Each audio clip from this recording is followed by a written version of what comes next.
Welcome back, beautiful people. Today, we will be diving into the world of financial budgeting using Google Sheets. Understanding and managing your finances is crucial for achieving your financial goals and maintaining stability. Let's dive in. Sheets, it's sheets.new, and we'll highlight three rows going all the way to column K. Three rows. Hold on. Let's do this. And then merge it. We'll call it expense tracker. After doing that, we'll set it at the center, and then it will be 16 in bold. Then the budget amount that we're going to budget for the month of January. So for this month, we'll just budget a $4,000 monthly budget, and we'll just click on the dollar as the currency. I don't like to see the two zeros here, so I'm gonna click on this icon over here, decrease decimal places, and then we have categories that I want to pinpoint that is very important in budgeting the month of January. We have housing, which could be our rent, followed by our transportation, followed by food or the groceries, utilities. This is also includes like water bill, electric bill, anything like that, and entertainment.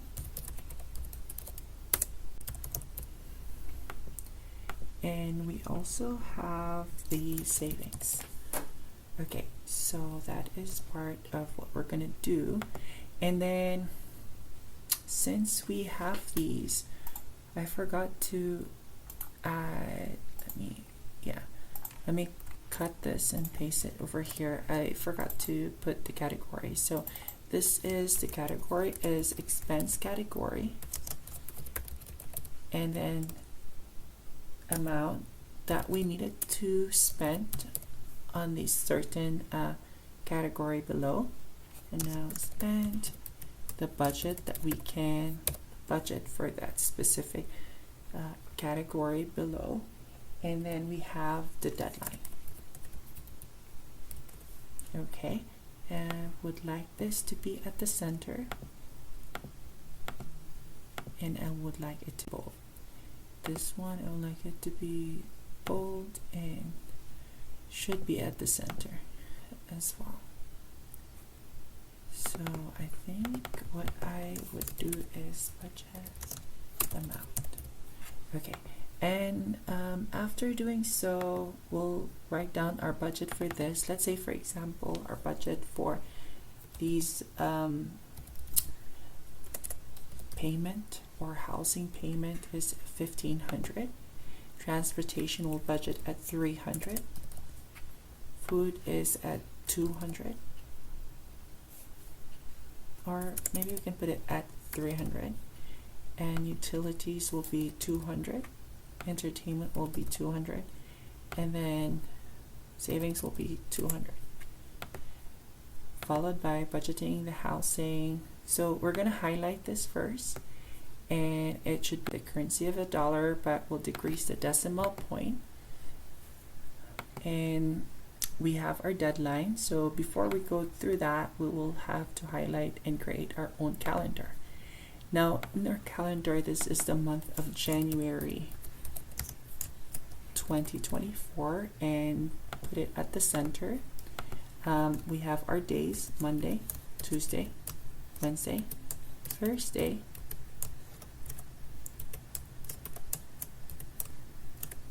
okay, then start out one. So what you need to do is to make sure this is a date format. So you're going to click on format, number, go all the way down and hit the day, or you go to custom date and time. Now I only want a day, and I hit apply. So this one I would date 1/1/2024, and I see that this is number 1. So I'm just gonna drag these number 1 all the way to Sunday, and this one will be 1/8/2024, and I want this format to be a number as well. It's only a day, so I'm gonna drag this all the way here.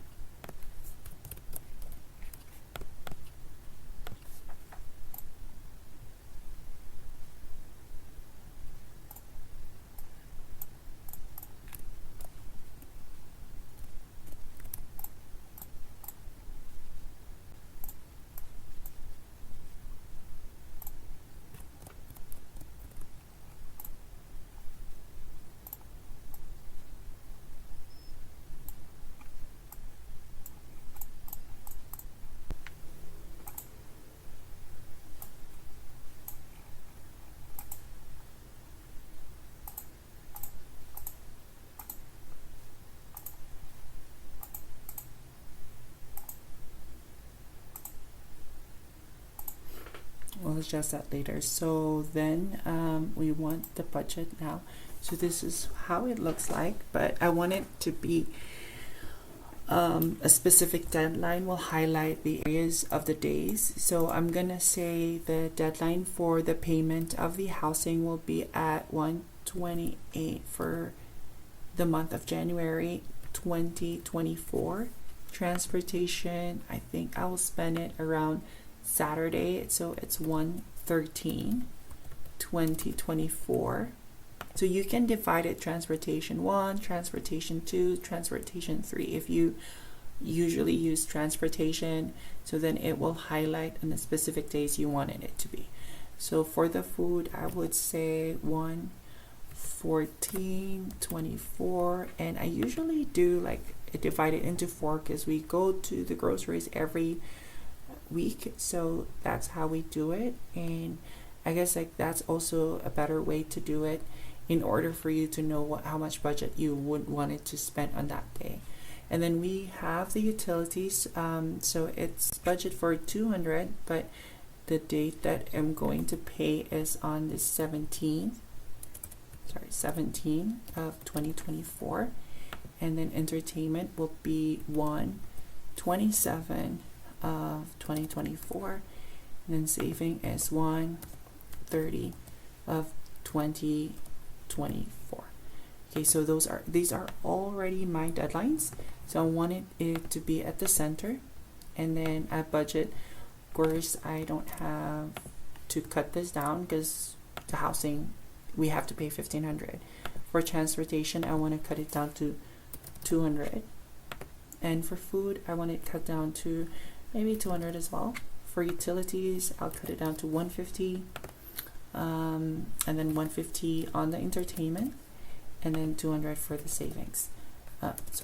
200 for the savings, and then I'm just gonna highlight them.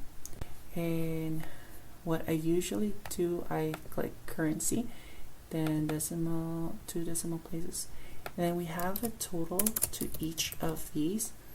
I'll total this to sum of B6 to B11, and then close parenthesis, hit enter, and then we also have our budget, which is sum of C6 to C11. So I'm just gonna hit tab. So that totals everything for me. And then followed below here, I usually have a comment and then colon. I want this to be bold. So I'm going to click on the icon and bold it.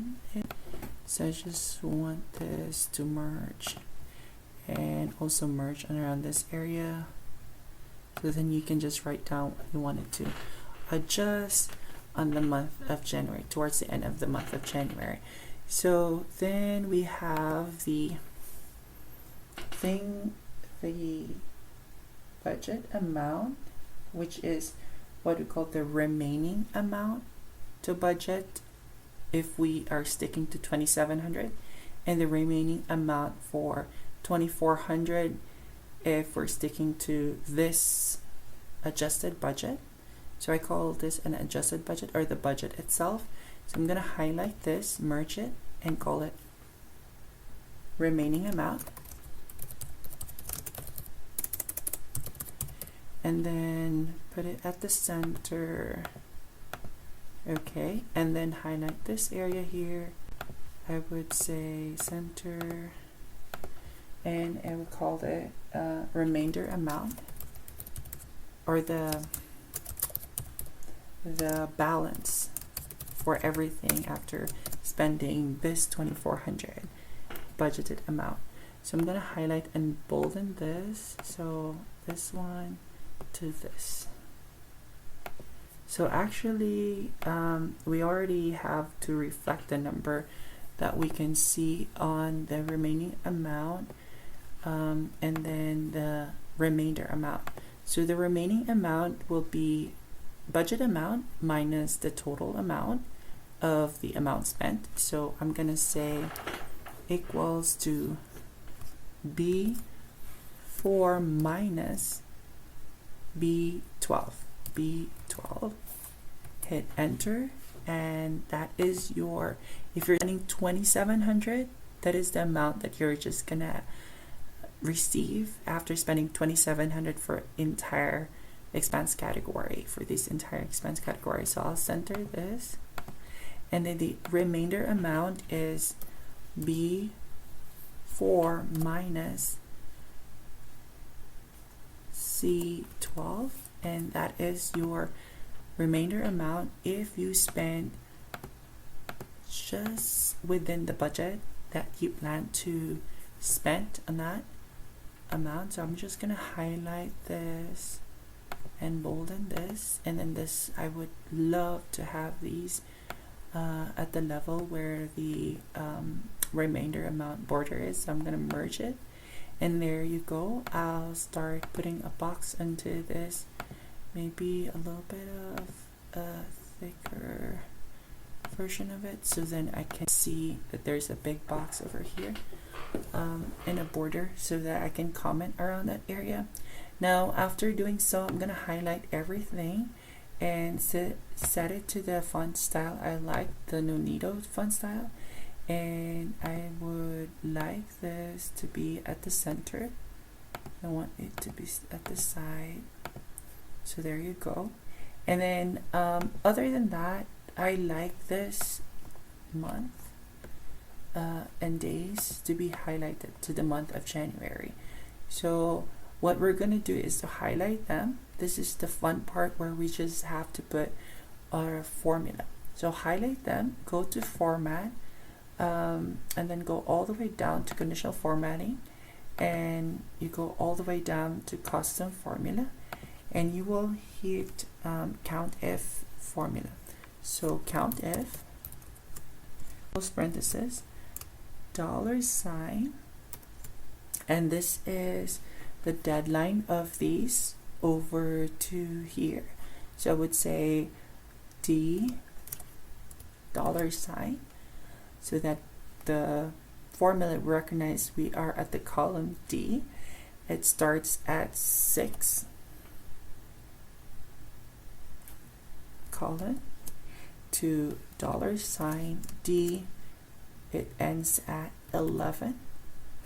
Sorry, I forgot to put the $sign to close it. 11, and then followed by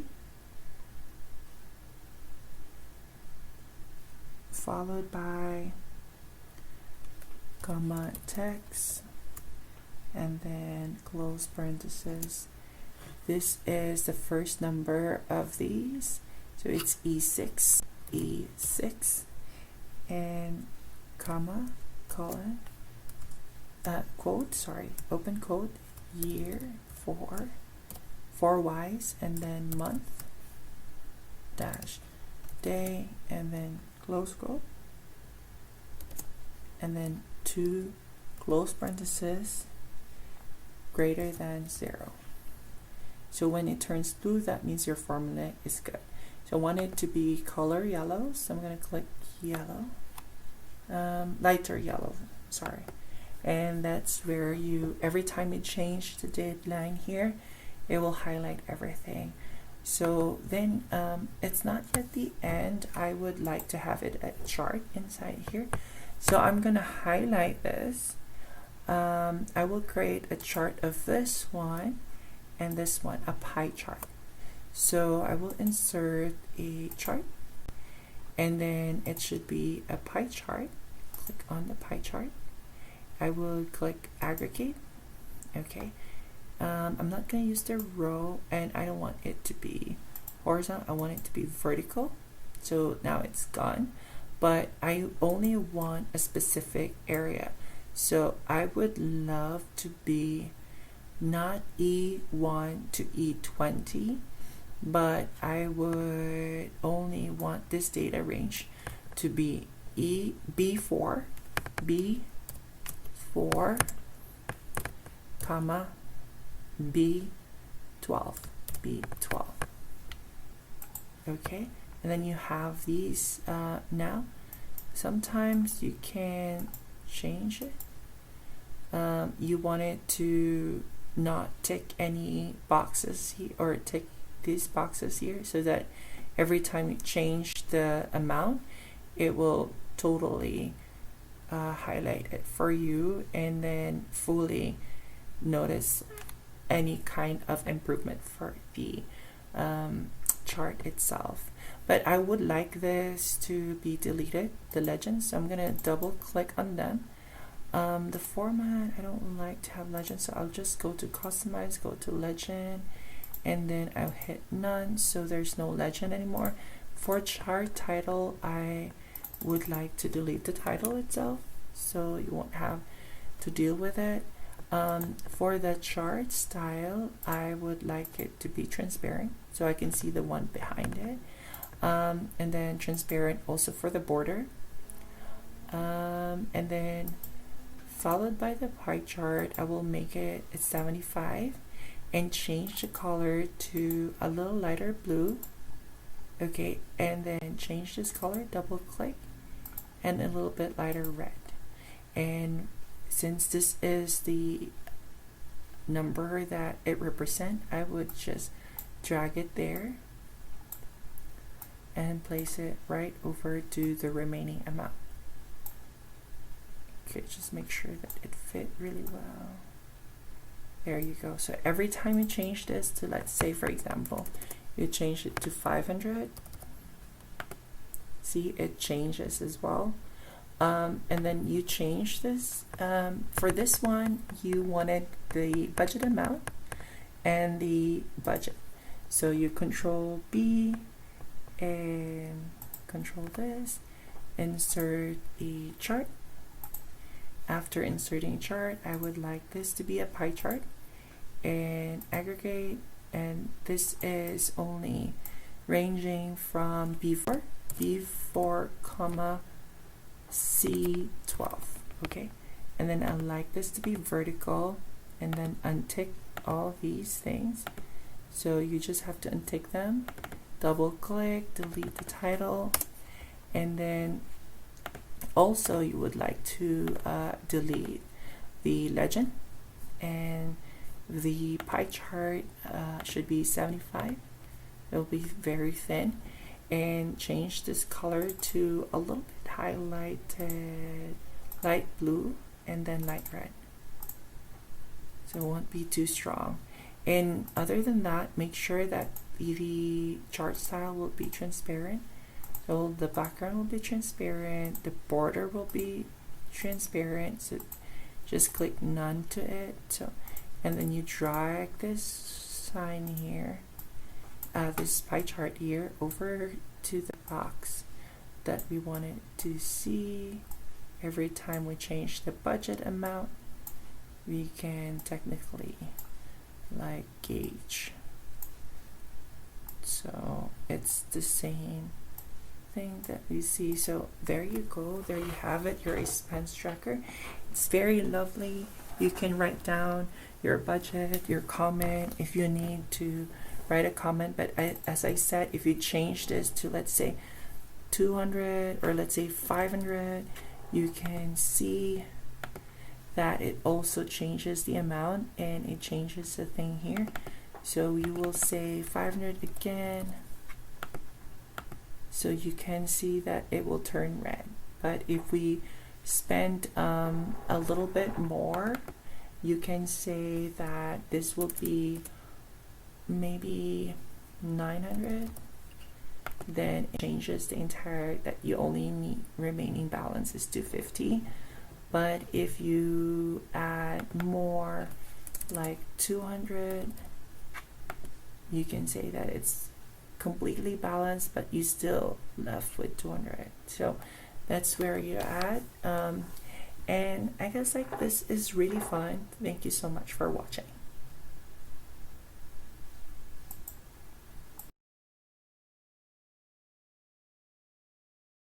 Managing your finances doesn't have to be overwhelming, especially with the help of Google Sheets. By setting up a budgeting sheet and using simple formulas, you can take control of your finances and work towards achieving your financial dreams. Thank you for joining me today. I hope you found this tutorial helpful in mastering your finances with Google Sheets. Don't forget to subscribe for more financial tips and tutorials, and feel free to reach out if you have any questions. Aviona again, creating content that give valuable lessons, hard to forget, and digitally easy. See you in my next video.